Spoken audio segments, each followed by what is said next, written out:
প্রিয় দর্শক, স্বাগত চ্যানেল 24 এর সাপ্তাহিক আয়োজন ইনসাইডে। এই অনুষ্ঠানটি পৃষ্ঠপোষকতা করছে ইসলামী ব্যাংক পিএলসি, আর সাথে আছি ইমদাদ হক। নিম্নমানের ইলেকট্রিক পাইপ বদলে কিনুন ভিগো ইলেকট্রিক পাইপ অ্যান্ড ফিটিংস। বৈদ্যুতিক তারকে রাখে সুরক্ষিত। স্বল্প আয়ের মানুষের জন্য রাজধানী শহরে নিরাপদ আবাসন গড়ে তোলা কঠিন একটা বিষয়।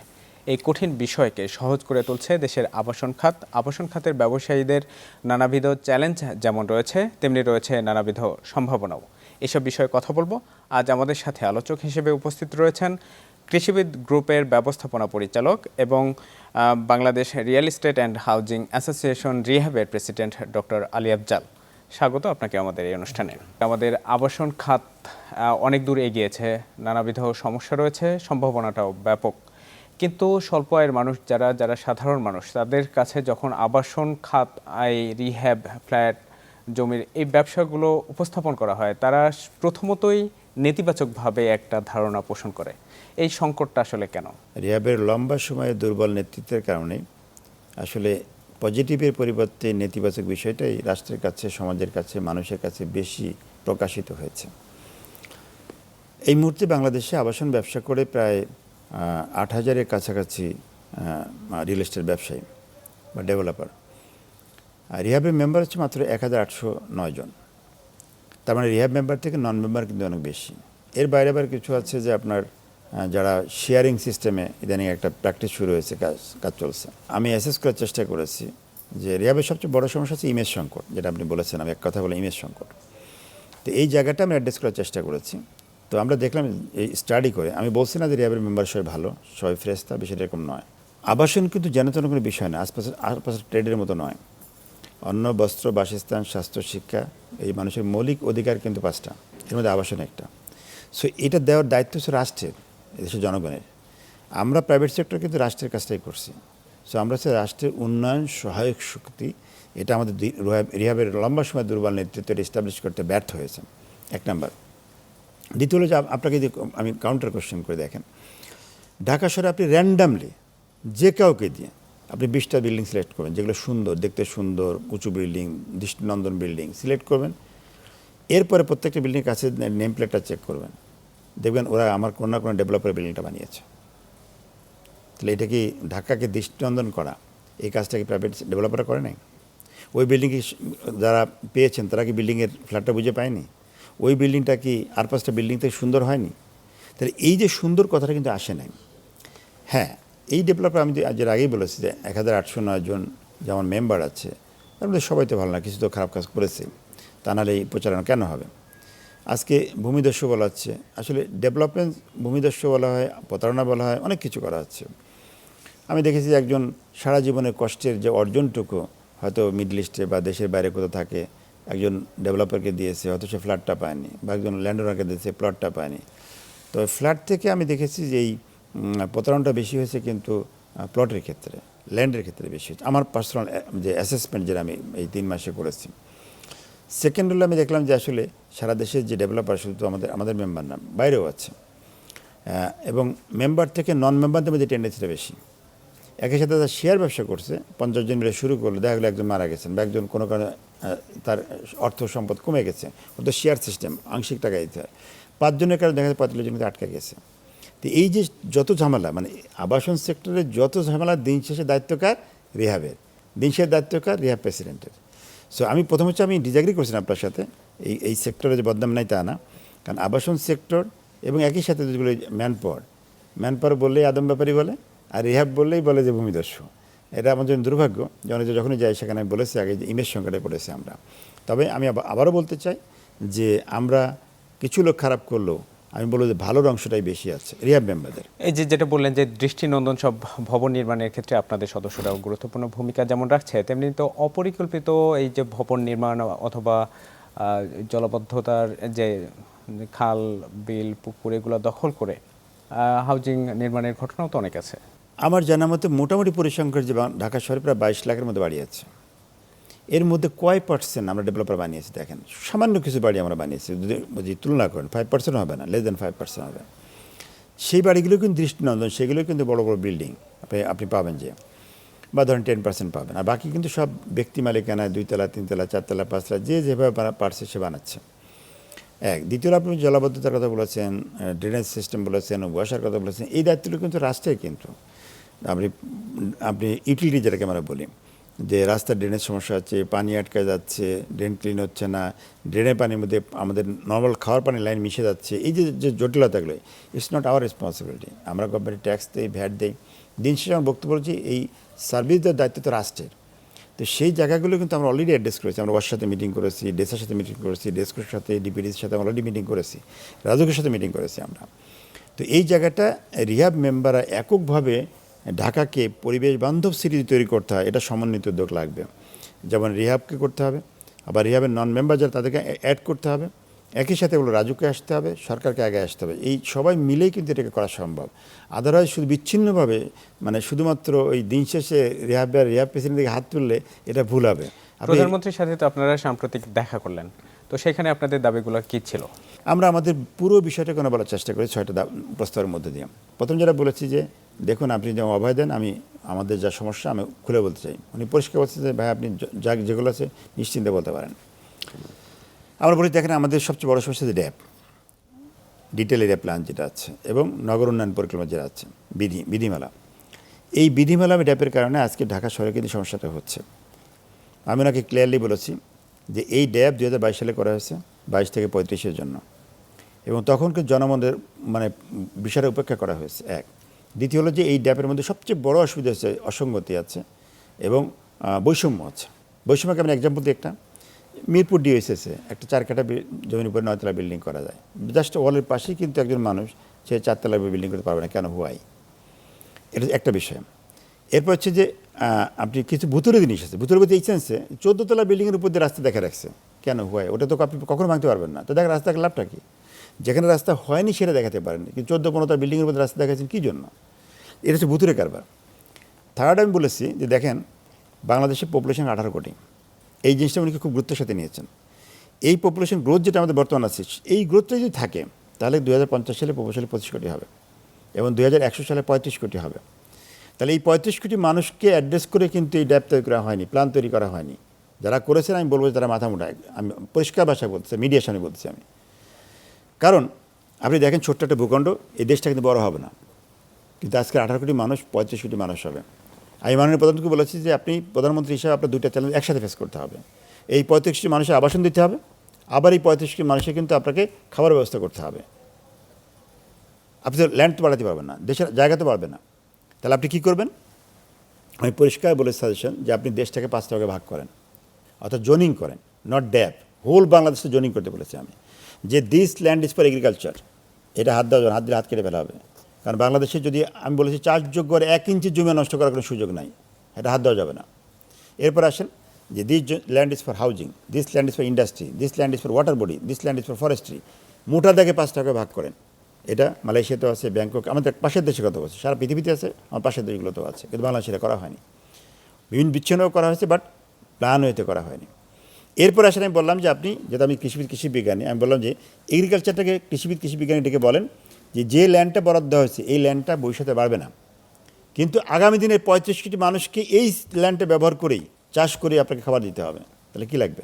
উন্নত প্রযুক্তি লাগবে, ইমপ্রুভ ভ্যারাইটি লাগবে, সেটা তা বিজ্ঞানীদের বলেন। একইভাবে আমার হাউজিংকে ডেকে বলেন যে তোমাদের এই জায়গাটুকুই থাকবে, মানুষ এখন 18 কোটিকে তোমরা মাথা গোঁজা ঠাই দিয়েছো, এই জায়গার মধ্যেই আগামী দিনে 35 কোটি 40 কোটি মানুষের আবাসন তোমাকে দিতে হবে, তুমি বুদ্ধি বের করো।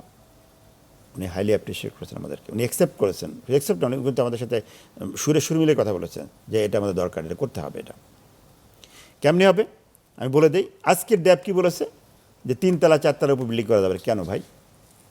এটা ছোট্ট একটা ভূখণ্ড, আপনি পাশের দেশ যান, আপনি হংকংয়ে যান, মালয়েশিয়া যান, আপনি সিঙ্গাপুরে যান, একটা বাচ্চা বিল্ডিংয়ে 40 তলা আছে, কেন এখানে আমাদের এত পপুলেটেড কান্ট্রিতে 2 তলা 3 তলা 4 তলা বিল্ডিং করতে হবে? আপনি 3 তলা 4 তলা বিল্ডিং করলে যখন 35 কোটি মানুষ হবে, তাহলে গোটা বাংলাদেশের সমস্ত জমি ব্যবহার করলেও আবাসনের সমস্যার সমাধান হবে না।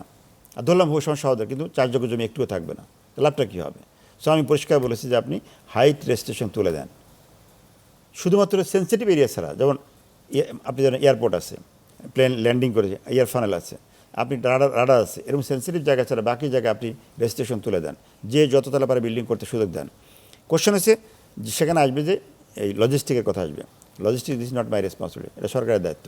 রাস্তা তৈরি করা, বিদ্যুতের লাইন দেওয়া, পানির লাইন দেওয়া, গ্যাসের লাইন দেওয়া, এটা রাষ্ট্রের দায়িত্ব, তারা করবে।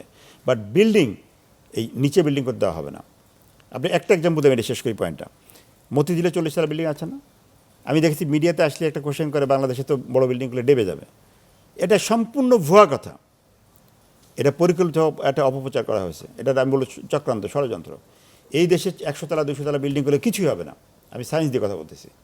রাষ্ট্রের উচিত ছিল বলা যে বাংলাদেশ ব্যাংক থেকে শুরু করে হাইকোর্ট পর্যন্ত রাস্তার দুই পাশে 40 তলা নিচে একটা বিল্ডিং করা যাবে না, এবং রাষ্ট্রটা সুন্দর ইউনিক ডিজাইন করে দিত, একটা ইউনিক কালার বলে দিত। তাহলে এই ব্যাংক পাড়াটা আজকে একটা দর্শনীয় হতো, এবং বাংলাদেশ সমস্ত ব্যাংক, নন ব্যাংক সবার অফিস হওয়ার পরও কর্পোরেটের অফিসগুলো সবগুলো এখন করতে পারতো। ঠিক কিনা বলেন আপনি? এবং এই ব্যাংক পাড়া দেখার জন্য বিদেশ থেকে মানুষ আসতো ওখানে। সেটা না করে এখন বলা হচ্ছে যে ওখানে 10 তলা 8 তলা বিল্ডিং করা যাবে না। তাহলে 10 তলা 40 তলা 10 তলা করলে কী হবে? এটা ভাগাড় হবে না? ওই উপর থেকে সব ময়লাগুলো মারবে আর এসে 10 তলার উপর পড়বে। এই তো প্ল্যান বাংলাদেশে। দুর্ভাগ্য, আমি গভর্নমেন্ট চাকরি করেছি 54 বছরে। যখনই যে সরকার আসছে, একটা সবচেয়ে বড় খারাপ দিক হলো তারা সব শর্ট টার্ম প্ল্যান করে, 4 বছর প্ল্যান করে। কারণ ক্ষমতা আসার পর প্ল্যান করতে করতে 6 মাস, আর বলে যে আমাদের তো যাওয়ার আগে 6 মাস মিছিল শুরু হবে, তো মাঝের 4 বছর কী করা যায় সেই প্ল্যান দেন। আমি বলেছি 4 বছর প্ল্যান দিয়ে দেশের উন্নয়ন হবে না। যদি দেশের উন্নয়ন চান, বিশেষ করে আবাসন উন্নয়ন, তাহলে আপনাকে লং টার্ম প্ল্যান করতে হবে। You have to make a 100 years plan. Bank ঋণের উচ্চ সুদ হার এবং নির্মাণ সামগ্রীর দাম বাড়ছে, এই অবস্থায় আপনারা কিভাবে এটাকে সাস্টেন করছেন? প্রথম কথা হচ্ছে বর্তমান আসলে আবাসন ব্যবসায়ীরা ভালো নেই, খুবই খারাপ অবস্থা। আমাদের সেল মোটা দাগে 65% এখন নাই বলা যায়। অসংখ্য বিল্ডিংয়ের কাজ বন্ধ। আপনি যুদ্ধের কারণে প্রায় দাম বেড়েছে 31% আমাদের কনস্ট্রাকশন ম্যাটেরিয়ালে। এইবার বাজেটে দাম বেড়েছে আরও 12%, 43% কিন্তু ইতিমধ্যে দাম বেড়েছে। একই সাথে আপনি বলেছেন ব্যাংকের, পৃথিবীর কোথাও 17-18% ব্যাংক ইন্টারেস্টে দিয়ে, আর প্র্যাকটিক্যালি তো আপনারা হয়তো জানেন, কেন জানেন, আপনারা মিডিয়া কর্মী, আমরা যারা ব্যবসা করি, এই 17 আমাদেরকে 17 না, কিন্তু এই লোন পেতে যে খরচ হয় সব মিলে আমার কিন্তু 19-20 হয়ে যায়। তো 19% 20% টাকা ইন্টারেস্ট নিয়ে এটা কখনোই সম্ভব না। এখন গ্লোবাল বেশ সবাই জানে পৃথিবীর সব জায়গায় ব্যবসা কত % লাভ থাকে, এনপি কত, জিপি কত, উই নো এভরিথিং। তো সেখানে 43% আপনি একদিকে দাম বাড়লো, ওদিকে ব্যাংকের ইন্টারেস্ট রেট হতে 17-18। তারপর হচ্ছে বিগত স্বৈর শাসকের আমলটা বাদই দিলাম। এই 2 বছরেও কেয়ারটেকার সহ এই গভর্নমেন্টের 5 মাস সহ এই 2 বছরেও আমরা দেখেছি প্রাইভেট সেক্টরে কিন্তু বিনিয়োগ সক্ষমতা বলতে গেলে নাই। লেস দ্যান 5% হচ্ছে ইনভেস্টমেন্ট হয়েছে। তো ফলে একদিকে হচ্ছে ব্যাংক ইন্টারেস্ট বাড়ছে, অন্যদিকে আমাদের কনস্ট্রাকশন মেটেরিয়াল দাম বাড়ছে। ফলে এই সেক্টরটাকে হজবল অবস্থা তৈরি হয়েছে, এবং এটা হয়তো এমন হতে পারে এটা বন্ধ হয়ে যেতে পারে এই সেক্টরটা। তার আরেকটা বিষয় আমি বলতে চাই, সেটা হচ্ছে যে আপনি নর্মাল যে এটা কেনাবেচা করেন, আর পাশে ট্রেডের মতো আমাদের কিন্তু কেনাবেচা এরকম না। কিন্তু আপনি একটা চশমা কিনবেন, মার্কেটে যাবেন, কিনে নিন, অন টাইম ডিল। কিন্তু আমার একটা কেনাবেচা কিন্তু 5 বছর ধরে হয়, 7 বছর ধরে হয়। আপনি একটা ফ্ল্যাট কিনবেন, আমার কাছে আসছেন, বুকিং মানে দিলেন, মাসিক কিস্তি দিয়েছেন, 4 বছর পরে আপনার ফ্ল্যাটটা আমি বুঝে দেবো। আফটার 2 ইয়ার্স, আমি কিন্তু বুকিংয়ের সময় জানতাম না যে ইরানের যুদ্ধ লাগবে, বুকিংয়ের সময় আমি জানতাম না যে আমার প্রোডাকশনের দাম এত বেড়ে যাবে। হ্যাঁ, আমরা ব্যবসায়ীরা 10% ধরে নেই, প্লাস মাইনাস ধরে একটা ক্যালকুলেশন করি। এখন আপনার সাথে চুক্তি হয়েছে 8,000 স্কোয়ার ফিট, আপনি 2 বছরের কিস্তি দেওয়ার পরে এখন যদি আমি বলি যে যুদ্ধের কারণে আপনার 8,000-এর পরিবর্তে 13,000 টাকা দিতে, আপনি মানবেন না কিন্তু, তাহলে সংঘাত লেগে যাবে। এবং তাই হয়েছে। কিন্তু আজকে ছোটো ছোটো ডেভেলপারের কাজ কিন্তু অলমোস্ট বন্ধ হয়ে গেছে। আমরা যারা বড় কর্পোরেটের মালিক আছি, তারা হয়তো আমাদের কোম্পানি গুডউইলের স্বার্থে আমরা লস হলেও এটা হ্যান্ড ওভার করবো, বাট অনেক ছোটো ছোটো ব্যবসায়ী তারা কিন্তু পালিয়ে যাবে। একই কথা আমি শুরুতেই যেটা বলছিলাম, যে স্বল্প আয়ের মানুষ যারা ফ্ল্যাট কেনার স্বপ্ন দেখেন, একটা তো হচ্ছে যে বাড়তি ব্যয়, দাম যেটা, সেটার সাথে আবার সরকারি বিভিন্ন ফি উচ্চ হারের, তো এটাকে কিভাবে দেখেন? দেখুন, দিন শেষে একজন ব্যবসায়ী তো তার আসল টাকা তো আসতেই হবে, উইথ সাম প্রফিট। আমি বড় প্রফিট বলছি না। তো যদি আসলে মানুষের, রাষ্ট্রের যে মধ্যম আয়ের মানুষগুলো আছে, নিম্ন আয়ের মানুষগুলো আছে, তাদেরকে যদি মাননীয় প্রধানকে আমি বলেছি যে আপনি অ্যাফোর্ডেবল প্রাইজের কথা বলেছেন, আপনি নিম্ন আয়ের মানুষের জন্য, তো সেই অ্যাফোর্ডেবল প্রাইজ যদি আসলে দিতে হয়, তাহলে রাষ্ট্রকে আগে আসতে হবে। আমরা অনেকগুলো ধারণা দিয়েছি যে পিপিপি মডেলে আপনি যদি সিটি কনসেপ্টে যান, তাহলে কিন্তু দেওয়া সম্ভব। কিন্তু দ্রব্যমূল্য বাড়িয়ে, কনস্ট্রাকশনের দাম বাড়িয়ে, ব্যাংকের ইন্টারেস্টে আপনি 18% করে যদি বলেন, চাপ দেন যে আপনি অ্যাফোর্ডেবল প্রাইজে আপনার মধ্যম আয়ের, নিম্ন আয়ের মানুষদেরকে মাথা গোঁজা ঠাঁই দিবেন, এটা ইম্পসিবল, এটা অসম্ভব। করণীয় কি? আমরা যেটা বলেছি, এক হচ্ছে ব্যাংক ইন্টারেস্ট আর সিঙ্গেল ডিজিট আনতে হবে। একই সাথে সারা দুনিয়াতেই রিয়েল এস্টেটে কিন্তু কাস্টমারদের জন্য লং টার্ম কিস্তির ব্যবস্থা করা, 20 থেকে 30 বছরের কিস্তিতে কিন্তু হয়। Whole European, America, even in মালয়েশিয়াতেও লং টার্ম কিস্তি দেওয়া হয়। কিন্তু আমার দেশ দেখেন 5 বছরের কিস্তি, এখন সরকারের একজন সবচেয়ে সর্বোচ্চ কর্মকর্তা সচিব তার বেতন 78,000 টাকা, অ্যান্ড ফ্ল্যাটের কিস্তি যদি 80,000 টাকা আসে, উনি সংসার চালাবেন কীভাবে? কিন্তু ওনাকেই যদি 30 বছরের কিস্তিতে চাকরির শুরুতে একটা ফ্ল্যাট নিতে পারতেন, তাহলে ওটা কিন্তু মাসে 5,000 নজর দেওয়ার কোনো ব্যাপার ছিল না। এটা রাষ্ট্রকে করতে হবে। একই সাথে কাস্টমারদের জন্য আমি বলি 1 থেকে 2% 3% তাদেরকে ইন্টারেস্টে টাকা দিতে হবে। কী জন্য আমি বলি, এটা কিন্তু অন্য পাশে ট্রেডের মতো নয়, কারণ মানুষের মাথা গোঁজার ঠাঁই একটা আবাসন তার কিন্তু মৌলিক অধিকার, এটা রাষ্ট্রকে পূরণ করতে হবে। কিন্তু রাষ্ট্র ফ্রি দিচ্ছে না, রাষ্ট্র কিন্তু দিন শেষে প্রাইভেট সেক্টরের মাধ্যমে টাকাটা কিন্তু পাচ্ছে উইথ সাম প্রফিট। তো সেই জায়গাটা যদি 18-19% না করে লং টার্ম কিস্তি দেন এবং 2% 3% ইন্টারেস্ট দেন, তাহলে কিন্তু অ্যাফোর্ডেবল প্রাইস দেওয়া সম্ভব। একই সাথে আরেকটা প্রস্তাব আমরা দিয়েছি, যেটা উনি বলেছিলেন যে ঢাকা তো এখন ইটস ট্রু যে এই ছোট্ট একটা শহরে 3 কোটি মানুষ, আর কত, আর তো মানুষ দাঁড়ানোর জায়গা নেই, তো এই ঢাকা তো আর লোড নিতে পারবে না। আমরা বলেছি আপনারা একটু সামান্য আমাদের সাপোর্ট দেন, আমরা আপনাদের সিটি ডেভেলপ করেছি, স্যাটেলাইট সিটি ডেভেলপ করে দেয় নারায়ণগঞ্জে, গাজীপুরে, মানিকগঞ্জে, মুন্সিগঞ্জ সহ সারাউন্ডিং যে 5-6টা জেলা আছে, আমরা বলেছি আমরা স্যাটেলাইট সিটি করে দেবো, নান্দনিক শহর করে দেবো। যে শহরে ঢোকার পরে একজন মানুষ 1 বছর না বলে তার কষ্ট হবে না। ওখানে ইউনিভার্সিটি থাকবে, স্কুল থাকবে, মেডিকেল থাকবে, কলেজ থাকবে, এভরিথিং ওর মধ্যে থাকবে। রাষ্ট্রকে বলেছি আপনি 1 টাকা শুধু করে দেন। আজকে দেখেন গুলশানে একটা কাঠা জমির দাম 10 থেকে 20 কোটি টাকাও আছে। আমি মানিকগঞ্জ যদি নেই, তাহলে সেখানে কি আমি 10 লাখ টাকা পাবো না? তাহলে এই যে কস্ট অফ ল্যান্ড যেটা স্কোয়ার ফিটে 100 গুণ কমে গেল, তাহলে আমি কি অ্যাফোর্ডেবল করতে পারবো না প্রাইসটা? তো সেটা আমরা রাষ্ট্রের কাছে 2টা সাপোর্ট চেয়েছি। একটা হচ্ছে যে আপনি ডিসিদের মাধ্যমে একটা এরিয়া ভাগ অ্যাকোয়ার করে দেন, শুধু এই সাপোর্টটা দেন গভর্নমেন্ট থেকে আমাদেরকে। আর প্রাইস ফিক্সেশন আপনারাই করে দেন, রাষ্ট্র ইঞ্জিনিয়ার আছে, আমাদের ইঞ্জিনিয়ার আছে, আমরা জানি যে কস্টিং কত হবে, সাম প্রফিট ধরে আপনি কস্টিং করে দেন, তাহলে অ্যাফোর্ডেবল প্রাইস কিন্তু পাবে। কিন্তু একটা সমস্যা আছে, কমিউনিকেশন, যেটা রাষ্ট্রকে করতে হবে। যেন মানিকগঞ্জ থেকে ঢাকা সচিবালয় ঢুকতে পারে আধা ঘন্টায়, যদি মেট্রো কানেকশন দেওয়া হয় এই 6-7টা সিটিতে, তাহলে আপনি দেখবেন, আমি এক্সাম্পলও দিচ্ছি, মালয়েশিয়াতে সানওয়ে সিটিটা হয়েছে, এটি পিপিপি কনসেপ্টে কিন্তু হয়েছে। সেখানে আপনি চমৎকার সিটি, আপনি দেখলে অবাক হবেন, 5 স্টার হোটেল আছে, হসপিটাল আছে, বিদেশি দেশি অনেকগুলো ইউনিভার্সিটি আছে, বিউটিফুল সিটি, মোর দ্যান আমি বলবো কুয়ালালামপুর।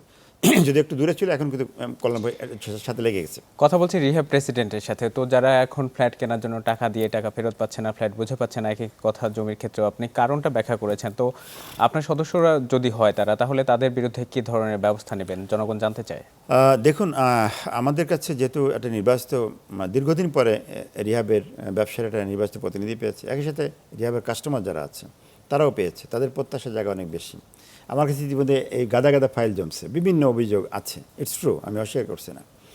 আমরা ইতিমধ্যে একটা মেডিয়েশন সেল তৈরি করেছি, শক্ত মেডিয়েশন সেল, এবং আমরা বলেছি যে তাদেরকে আমরা ডেকে নিয়ে আসি, এটা সেটেল করবো। অলরেডি কাজ শুরু করেছি আমরা। কিন্তু বাট একটা প্রবলেম আমি রাষ্ট্রকে জানিয়েছি, মাননীয় পূর্তমন্ত্রীকে জানিয়েছি, পূর্ত সচিবকে জানিয়েছি এবং রাজুককেও জানিয়েছি যে আমরা শুধু মেডিয়েশন করতে হবে রিহ্যাব মেম্বারদের জন্য, বাট যেমন মেম্বার না, নন মেম্বার, তাকে তো ডাকলে সে আসবে না। যার জন্য বলেছিলাম যে আপনারা যদি সারা দেশে, যারা বিজেপিতে আছে, বিজেপি মেম্বার নাহলে কিন্তু বিজেপি ব্যবসা করতে পারে না। আমরা বললাম যে রিহ্যাবে একই কাজ করে দেন আমরা, যে আপনারা সারা বাংলাদেশ যারা এই আবাসন ব্যবসা করে তারা রিহ্যাব মেম্বার হতে হবে, এবং রিহ্যাব মেম্বার না হলে সে ট্রেড লাইসেন্স থেকে শুরু করে প্ল্যান পাস থেকে শুরু করে কোনো কিছু করতে পারবে না। তখন কী হবে, আমি যদি ডাকি কোনো বিষয় নিয়ে, তখন সে কিন্তু আমার ডাকে সারা দিয়ে আসবে, কারণ সে জানে যদি রিহ্যাবের মেম্বারশিপ তার না থাকে, তাহলে দিন সে তার ব্যবসাটাই বন্ধ হয়ে যাবে, তার রিজিকের উপর কিন্তু হাত দেবে। সে তখন ডাকলে কিন্তু দৌড়ায় আসবে এবং সে এটা সলভ করে দেবে। তো এটা যদি না করে, আমি এখন যেটা করেছি সেটা আমাদের rehab member, within rehab member আমি সলভ করতে পারবো যতটা সম্ভব, but other than rehab member বা শেয়ার ব্যবসা যারা করছেন তাদেরটা কিন্তু সলভ করতে পারবো না, সেটা মানে সলভের বাইরে থেকে যাবে। তো সেটার জন্য আমরা স্ট্রং একটা উদ্যোগ নিয়েছি, এবং ইতিমধ্যে রাজুকের সাথে কথা হয়েছে, মাননীয় মন্ত্রীর সাথে করেছে। মাননীয় মন্ত্রী তো আমাদেরকে অনেকগুলো দায়িত্ব দিতে চেয়েছেন, বলেছে অকুপেন্সি সার্টিফিকেট যে দেওয়া হয় বিল্ডিং শেষ হওয়ার পরে, এটা রাজুকে দিতে, রিহ্যাবকে দিতে চেয়েছেন। তো আমরা হচ্ছে কোনো অসুবিধা নেই, আমরা দায়িত্ব নেব, যে যেভাবে প্ল্যান হবে বিল্ডিংটা সেভাবে শেষ করতে হবে, আমরা সেই দায়িত্ব নেব, আমাদের কোনো আপত্তি নেই রাষ্ট্রের পক্ষ থেকে। একই সাথে মেডিয়েশন আমরা বলেছি যে আপনারা আমাদের সাপোর্ট দেন, আমরা মেডিয়েশন করবো।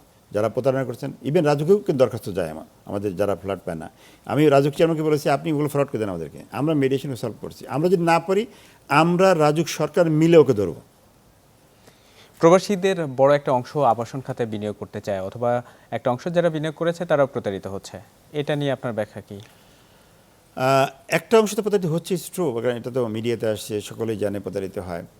প্রথম কথা হলো যে আসলে একজন মানুষ যখন, আমি আপনার মিডিয়ার মাধ্যমে জানাতে চাই গ্রাহকদেরকে, যে আপনি যখন একটা ফ্ল্যাট কিনবেন, আপনাকে কিছু বেসিক বিষয় জানতে হবে, যে ওই ডেভেলপারটা রিহ্যাবের মেম্বার কিনা, বা রাজুকে এনলিস্টেড কিনা, তার আসলে বাংলাদেশে অফিস আছে কিনা, তার বিল্ডিংটা ডিজাইন পাস হয়েছে কিনা, তার বিল্ডিংয়ের লোকেশনটা দেখা ইত্যাদি বিষয়গুলো যদি যাচাই বাছাই করে সে যদি বুকিং দেয়, আমার বিশ্বাস সে প্রতারিত হবে না। অনেক সময় মানুষ ইমোশনালি হুমজিক্যালি অনেক সময় দাম একটু কম পাচ্ছে বা একটু সাশ্রয় মূল্যে সে পাচ্ছে, সে হুমজিক্যালি সে বুকিংটা দিয়ে দিচ্ছে, পরে দেখা যাচ্ছে আসলে কম দামে কিনতে দিতে আলটিমেটলি সে প্রোডাক্টই পাচ্ছে না। তো আমি অনুরোধ করবো যে যারাই বুকিং দিচ্ছেন তারা যদি এই বিষয়গুলো নজরে নিয়ে আসেন যে তার আসলেই তার প্রজেক্ট আছে কিনা, যাচাই বাছাই করে কেনেন, তাহলে আমার ধারণা যে তারা প্রতারিত কম হবে। আপনি দায়িত্ব গ্রহণের পর সরকারের মাননীয় প্রধানমন্ত্রী থেকে শুরু প্রধানমন্ত্রী থেকে শুরু করে বিভিন্ন মন্ত্রীদের সাথে দেখা করেছেন, আবাসন খাতের সুষ্ঠু ব্যবসার পরিবেশ নিশ্চিত করার ক্ষেত্রে আপনাদের দাবি দেওয়া উপস্থাপন করেছেন। জনগণকে আশ্বস্ত করার ক্ষেত্রে আপনার মেসেজ কি? তাদের কাছ থেকে কি ধরনের রেসপন্স পেয়েছেন? প্রথম কথা হচ্ছে আসলে বর্তমান সরকার ব্যবসা বান্ধব, বিশেষ করে মাননীয় প্রধানমন্ত্রী আমাদেরকে আশ্বস্ত করেছেন যে আমাদের সবগুলো বিষয় উনি সাথে সাথে মুখ্য সচিবকে ফাইল হ্যান্ডওভার করে দিয়েছেন, যে যৌক্তিক বিষয়গুলোকে দ্রুত রিজলভ করার জন্য বলেছেন। এর মধ্যে একটা হচ্ছে যে প্ল্যান পাশের জটিলতা যেটা আমাদের হয়, সেটা হচ্ছে যে আমরা বলেছি যে ওয়ান স্টপ সার্ভিস। আমি রাষ্ট্রকে টাকা দিতে চাই, কিন্তু আমি রাস্তায় রাস্তায় প্রত্যেকটা একটা ফাইল পাস করতে দেখা যায় 9টা 10টা জায়গায় যেতে হয় মেগা প্রজেক্টের ক্ষেত্রে। আবার দেখা যায় আমাদেরকে লক্ষ লক্ষ টাকা ব্যয় করতে হয়, আমি পরিষ্কার বলেছি ঘুষ দিতে হয়। এরপরে হচ্ছে যে আমাদের লম্বা সময় 2 বছর 3 বছর লেগে যায়। আমি মানে প্রধানত আপনি সিম্পলি আমাদেরকে একটা ওয়ান স্টপ সার্ভিস একটা পয়েন্ট বলে দেন, আমি পয়েন্টে প্ল্যানটা ফেলে আসবো, আপনি টাকা এখন 1 লাখ না বলে আমি 3 লাখ দেবো, আমার আপত্তি নেই। সেই 3 লাখ টাকা সরকার পাবে। আমার কষ্টের জায়গা হচ্ছে যে আমি টাকা দিচ্ছি 5 লাখ টাকা সরকারকে, আর 45 লাখ টাকা আমাকে কিন্তু ঘুষ দিয়ে প্ল্যানটা পাস করতে আমার 2 বছর ধরে ঘুরতে হচ্ছে। একজন সম্মানিত ডেভেলপার যে কোটি কোটির মালিক, তাকে ওই রাস্তা দ্বারা রাখা হচ্ছে, বাজে কথা বলা হচ্ছে, ফাইল আটকা রেখে টাকা আদায় করা হচ্ছে। আমরা এই হ্যাসেল থেকে মুক্তি চাই। তো সাথে সাথে কিন্তু রাজুক থেকে অলরেডি একটা ডিক্লারেশন দিয়েছে যে এখন থেকে 1 মাসে, এবং আমরা বলেছি যে এটা আমরা ফুললি ডিজিটাল চাই, কোনো হাতের ছোঁয়া দরকার নেই। আমি প্ল্যান দেবো, এই প্ল্যানে দেওয়ার পরে যে পয়েন্টে দেওয়া যায় সেই পয়েন্টে 1 মাস পর আমি যাব, যাওয়ার পরে আমি সেখানে প্ল্যানটা নিয়ে যাবো। সেখানে 3টা জিনিস থাকতে পারে, একটা হচ্ছে সব ঠিক আছে, প্ল্যান অ্যাপ্রুভ হয়ে গেছে, অথবা কিছু কোয়ারি থাকতে পারে, অথবা প্ল্যান অ্যাজ পার রুলে দেওয়া হয়নি, এটা রিজেক্ট হতে পারে। আমরা 3টাই মানতে রাজি আছি, কিন্তু আমরা একটা পয়েন্টে জমা দেবো, একটা পয়েন্টে ফেরত আনতে চাই। মাননীয় প্রধানমন্ত্রী আশ্বস্ত করেছেন এবং সাথে সাথে ইনস্ট্রাকশন দিয়েছেন, রাজুক অলরেডি এটা শুরু করেছেন, বাট সেই সুফলটা আমরা পেতে চাই, দেখতে চাই। অনুষ্ঠানে একদম শেষ পর্যায়ে আমরা জানতে চাই যে রাজধানী ঢাকা নিয়ে আমরা অনেক কথা বললাম, কিন্তু বিভাগীয় শহর জেলা শহরগুলোতেও লোকজনের আবাসনের উপস্থিতি বাড়ছে, লোকজনের ভিড় বাড়ছে। তো সেই সব শহরগুলোতে আবাসনের ক্ষেত্রে পরিকল্পিত উদ্যোগ কতটা জরুরি, সেটা কিভাবে নিশ্চিত হতে পারে? আমি আবার বলবো যে রাষ্ট্রকে এখানে আসলে যারা আগেই বলেছি গোটা বাংলাদেশকে জোনিং করে ফেলতে হবে এবং ডিসেন্ট্রালাইজ করতে হবে, কারণ ঢাকা তো লোড নিতে পারবে না। আমি যে ছোট্ট একটা টিপস বলি, আমরা কিন্তু অলরেডি মানে প্রধানমন্ত্রীকে বলেছি যে আমরা একটা রোড ম্যাপ তৈরি করে দিচ্ছি, strategy road map for the development real sector in Bangladesh. আমি বলছি প্রাইভেট সেক্টরে আমরা এই কাজটা করবো, মনে করলে দিব, আমি বলেছি। তো এখানে যেটা বলছি যে ছোট্ট একটা টিপস বলি, আমি মানে গভর্নরের সাথে মিটিং সময় বলেছিলাম যে আপনি একটা সিম্পল কাজ করেন, দেখবেন ডিসেন্ট্রালাইজ হয়ে যাবে।